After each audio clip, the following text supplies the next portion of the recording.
Hi, I'm Old Sneelock. Welcome to another episode of Old Sneelock's Workshop.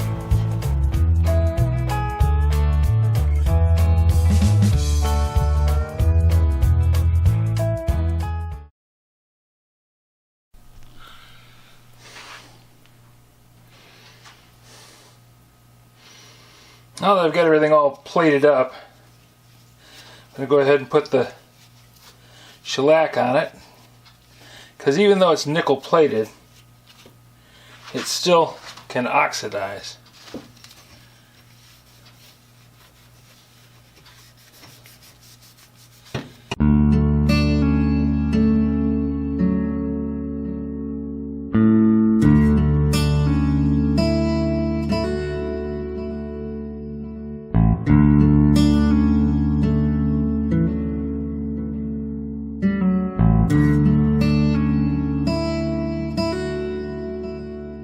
Now we let these parts sit and dry out. I still have to drill a hole in that for the pin for this, and I'm going to have to fit this bearing stack onto that and make sure I've got the clearances right. I think I'm going to have to file that end down a little bit to get it so that I can have the bearing have the right amount of clearance on it. But I'm coming really close to getting done with this thing. I still have to do the mandrel and dress this handle. We'll just have to see what happens there. Thought rather than spinning up a mandrel out of wood, I would make one out of steel.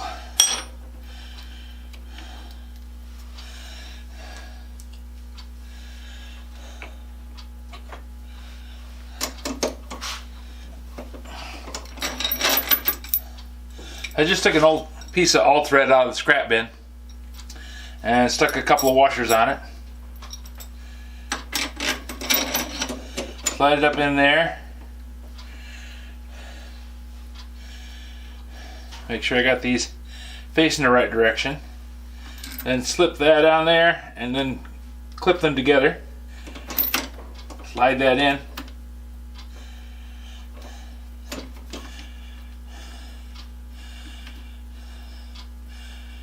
And just tighten up this nut.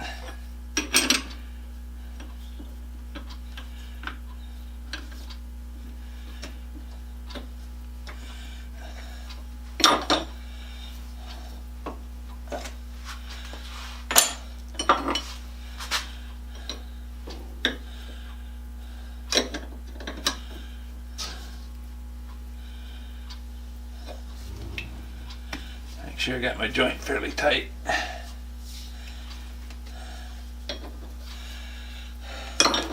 Now I'm not going to be pressing really hard on this. And the other thing I won't be doing is taking a piece of emery paper and holding it like this. Now, quite often you'll see guys doing that because it does give you a nice grip on the part, and it lets it grab a hold and do a good job of sanding all the way around. But there's a problem. When you have a piece of sandpaper like this, if it wraps around like that, it grabs on so tight that you can't pull it free. Humans have an impulse. When something gets pulled out of their hand, they grab tighter. Now what that does is it pulls your hand into the lathe. I'm just doing this by hand and the lathe is unplugged, so I'm not worried about it. But that will just take and grab a hold of your hand and pull you right on into the machine. Now, the other thing I didn't do is I didn't make this as long as people usually do. And they'll be grabbing a hold of it like this. They won't be holding it like that. They'll be grabbing a hold of it like this. One hand like that, one hand like this. Good tight grip on it so that it doesn't get pulled out of their fingers. When that grabs a hold, it takes their hand in, just wraps you up around the spindle. I told this story before, but I'll tell it again because some of you guys are probably new. Had a guy that worked at Douglas Corporation over in Teconcha, and he polished shafts. Had it in a big lathe, big closing lathe, monster, about 3 times bigger than this one. He was polishing the shaft just like I showed you, and it grabbed a hold of the sandpaper, pulled his arm in, just kept breaking his arm and yanking it on and around the machine, but the machine is spinning so fast it happens in just a second. You don't have time to let go, you don't have time to get out of the way. It took his arm in all the way and tore it off at the shoulder. It's a pressure point under your arm here. If you reach up underneath, you can feel the blood pounding in your arm. But when your arm's ripped out of the shoulder, that pressure point's gone. The aorta branches right above your heart. I had a heart valve replacement. I know a lot about aortas. That branch heads right straight out into this arm, so it's a main line from your heart. You bleed out quick. So let's just not do any stupid things with sandpaper and lathes, okay? Same thing applies to a wood lathe as it does to this metal lathe. Wood lathe's got just as much power, and it'll yank you in just as fast, and it will mess you up. Okay, we'll put Safety Sally back on the bus and send her home. When you're sanding apart, you hold the paper like this, push it up underneath, and hold it down. Don't hold it on top. That'll grab a hold and snap your fingers through. Hold it underneath. Plug the lathe in.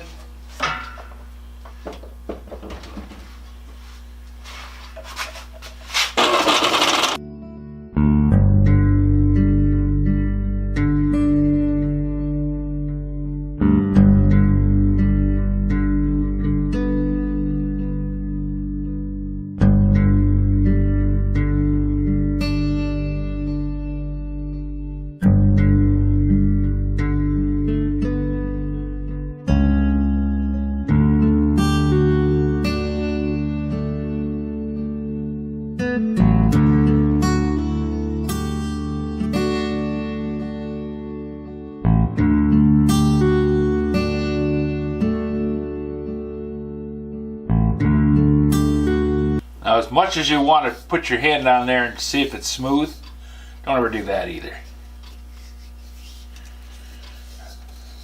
One little nick on there, open you up like a can opener.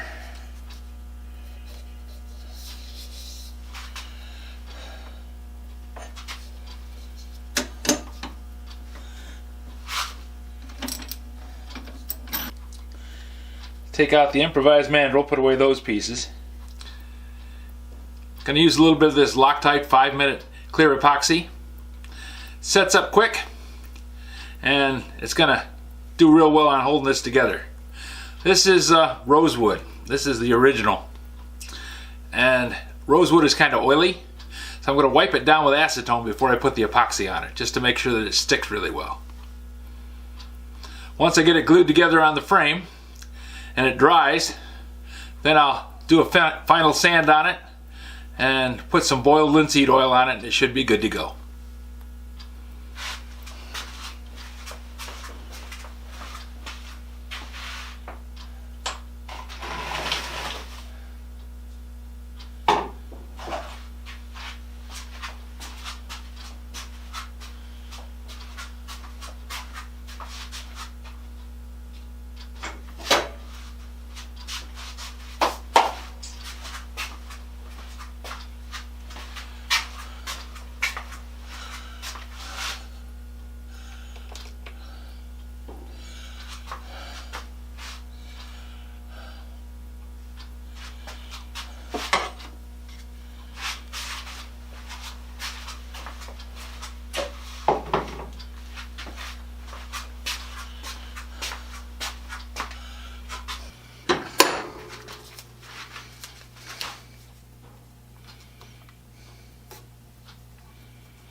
Keep the epoxy off the shaft so I don't glue this thing together.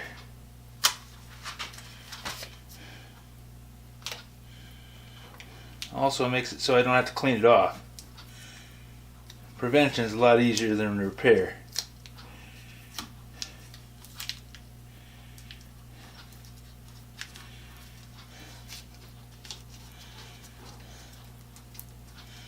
And that's got that.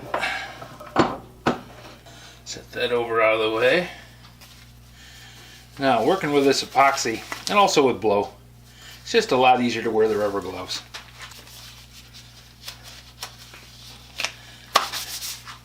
And acetone just dries my skin out something fierce.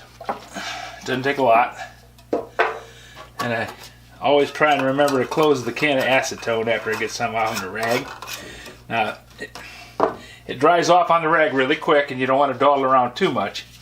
But having that open can of acetone sit around, that's an invitation to disaster.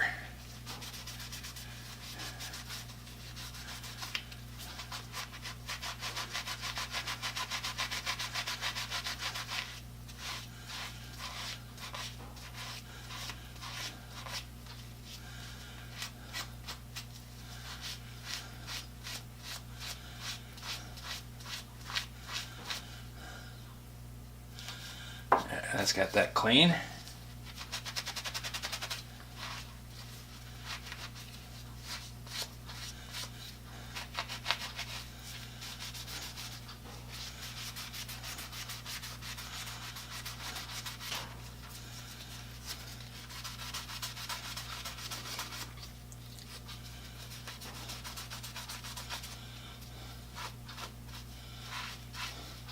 Now this acetone in the rag doesn't cook off like blow does, but you still don't want it laying around anywhere where it's going to get in trouble.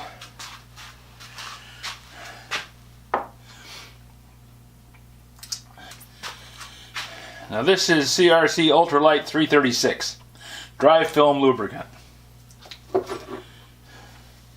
Says it displaces moisture, prevents corrosion, and resists oil and dirt buildup. I'm going to put it on this shaft. It's going to do a couple of things for me. One, it's going to make it so that has some lubrication on the handle. Two, it's going to make it so that the epoxy doesn't stick to this handle as easy. Dries pretty quick. By the time I have the epoxy stirred up, we'll be ready to go.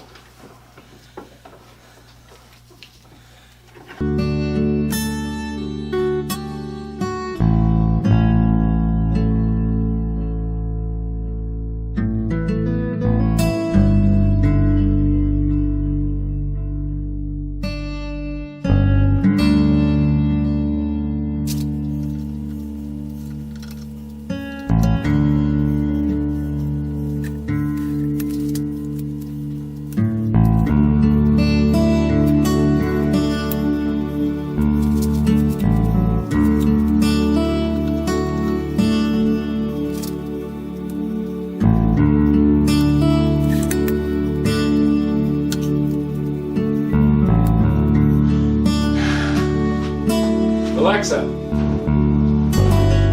set a timer for 5 minutes. Okay, the handle's on. Now we just gotta wait. You know what I always say about waiting. Don't like doing it.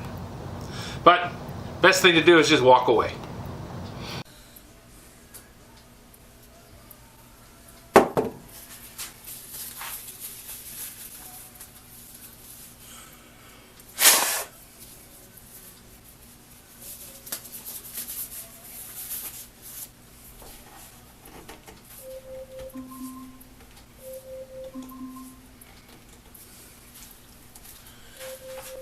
Alexa, stop timer.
Alexa, stop timer.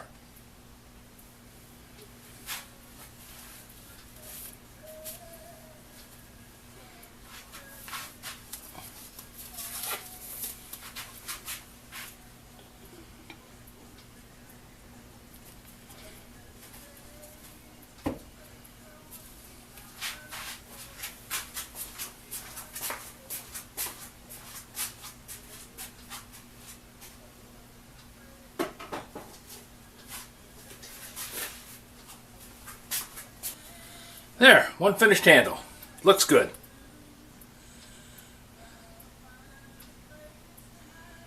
You'd have to look pretty close to see where the joint is.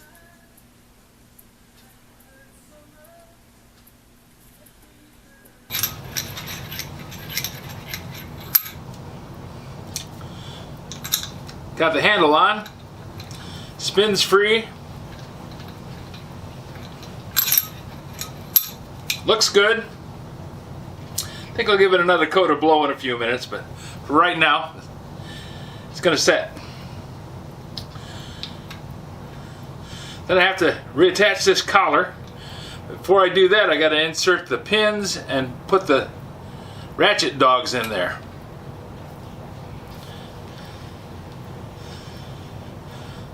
Not perfect, but it's a darn sight better than what it was when I got it.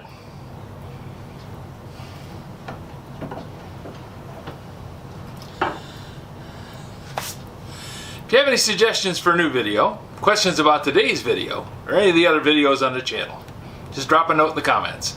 You know I read them all. Thanks for watching. Oh, and in case you're wondering, I got a new shirt for Christmas.